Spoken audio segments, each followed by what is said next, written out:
क्या होता अगर एक राजा अपने ही बेटे से न्याय की परीक्षा ले? यह सवाल शहर भर में चर्चा का विषय बन गया था, और जो कोई भी इस सवाल का उत्तर जानने की कोशिश करता, उसकी आंखों में एक ही बात होती, क्या विक्रमादित्य ऐसा कर सकते हैं? यह कहानी उस समय की है जब विक्रमादित्य अपने राज्य में न्याय का रथ चलाते थे। एक दिन उनके दरबार में एक विचित्र मामला आया। एक व्यापारी अपने ही छोटे भाई को चोरी के आरोप में फंसा कर लाया था। उसने कहा, महाराज, मेरे छोटे भाई ने मेरे घर से बहुमूल्य आभूषण चुरा लिए हैं। वह कई बार मुझसे पैसे मांग चुका था और अब उसने मेरी इज्जत भी दांव पर लगा दी। राजा विक्रमादित्य ने गंभीरतापूर्वक दोनों को अपने सामने बिठाया और फैसले से पहले कुछ समय सोचा। तभी उनका प्रिय मंत्री विद्यानाथ सामने आया और बोला, महाराज, इस बार मामला जरा अलग है। छोटे भाई की चोरी के आरोप को साबित करना आसान नहीं होगा। क्या आप नहीं सोचते कि एक चतुर खेल खेला जाए? राजा विक्रमादित्य मुस्कुराए। क्या तुम भी, विद्यानाथ? तुम जानते हो कि मैं बिना पूरी जानकारी के कोई फैसला नहीं करता। लेकिन विक्रमादित्य को अपनी बुद्धि पर पूरा विश्वास था। उन्होंने दोनों से पूछा, तुम दोनों के बीच एक रहस्यमयी सवाल पूछता हूं। अगर तुम सही जवाब दे सको तो मैं फैसला सुना दूंगा। व्यापारी ने तपाक से कहा, महाराज, हम तैयार हैं। राजा विक्रमादित्य ने सवाल पूछा, अगर तुम दोनों में से किसी एक को जंगल में छोड़ दिया जाए तो कौन जिंदा लौटेगा? व्यापारी भौंचक्के हो गए और छोटे भाई ने कहा, महाराज, यह सवाल क्यों पूछा? राजा विक्रमादित्य ने हल्की मुस्कान के साथ कहा, तुम्हारे बीच छिपा सच यही है। अगर तुम दोनों का दिल साफ है तो जवाब आसान होगा। तुम दोनों अब अपनी बात साफ साफ कहो। किसी को भी सजा देना आसान नहीं होता। व्यापारी ने हाथ जोड़कर कहा, महाराज, मैं अपने छोटे भाई को समझाना चाहता था, लेकिन वह मेरी सलाह नहीं मानता। उसकी चालाकी के कारण मुझे यह कदम उठाना पड़ा। राजा विक्रमादित्य ने छोटे भाई से पूछा, तुम क्या कहोगे? छोटे भाई ने डरते डरते कहा, महाराज, मैं सच बोल रहा हूं। मैंने कुछ भी नहीं चुराया। लेकिन अगर आपने मुझे छोड़ दिया तो व्यापारी भाई मुझसे और भी ज्यादा पैसों की मांग करेंगे। वह मेरे ऊपर दबाव डालते हैं। राजा विक्रमादित्य सोच में पड़ गए। अचानक एक विचार उनके मन में आया। तुम दोनों के बीच सच है, लेकिन उसे बाहर निकालने का तरीका क्या है? यह सवाल उन्हें हल करने में मदद नहीं कर रहा था। तभी उनके दरबार में एक रहस्यमयी व्यक्ति आ गया। वह व्यक्ति बड़े अजीब तरीके से हंस रहा था और विक्रमादित्य की नजरें उस पर टिक गईं। वह व्यक्ति बोला, महाराज, आप दोनों को ही जिंदा छोड़ सकते हैं, लेकिन पहले एक सवाल का जवाब दो। राजा विक्रमादित्य ने हैरान होकर पूछा, तुम कौन हो और यह सवाल क्या है? वह व्यक्ति बोला, मैं उसी जंगल से आया हूं जहां तुम दोनों को भेजने का सवाल पूछा था। अगर तुम सच जानना चाहते हो तो मेरे सवाल का जवाब दो। राजा विक्रमादित्य की आंखों में एक चमक थी, लेकिन उनका मन कुछ और ही सोच रहा था। तुम क्या पूछोगे? वह व्यक्ति हंसते हुए बोला, क्या तुम अपनी परीक्षा में खुद फंसने के लिए तैयार हो, महाराज?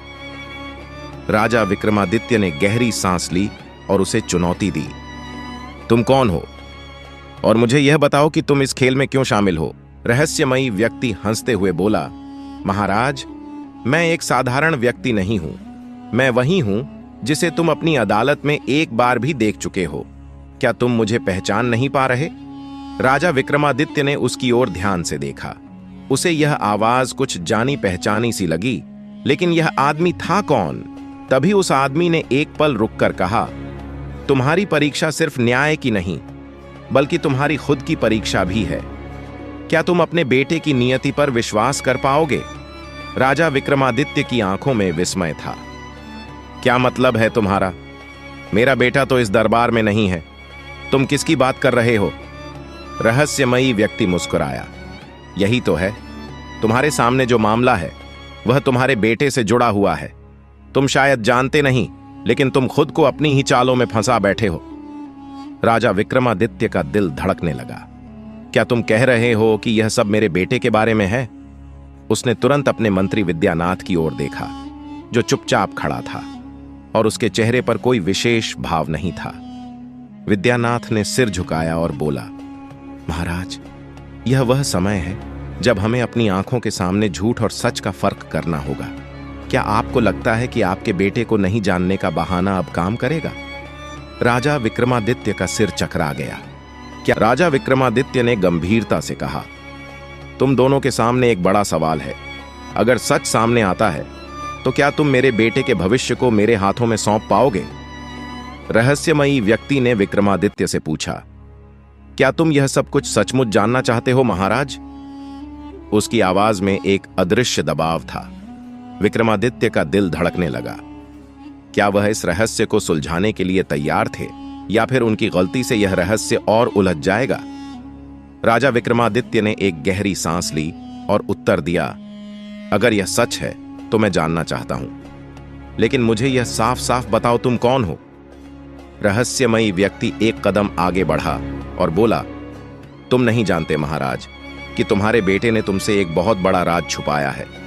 वह वही है जिसे तुम खुद न्याय का पाठ पढ़ाते हो, और वही है जिसे तुम्हें अपनी खुद की परीक्षा लेने के लिए सामने लाना होगा।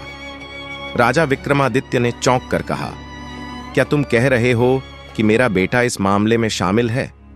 वह व्यक्ति हल्की मुस्कान के साथ बोला, हां, तुम्हारा बेटा भी एक परीक्षण से गुजर रहा है जिसका परिणाम तुमसे जुड़ा है। तुम्हें खुद इसका सामना करना होगा। विक्रमादित्य का मन गहरे विचारों में डूब गया। उनके बेटे के बारे में ऐसा क्या राज्य था जिसे वे अब तक नहीं जान पाए थे? उनका न्याय का फैसला अब उनके अपने परिवार के खिलाफ हो सकता था।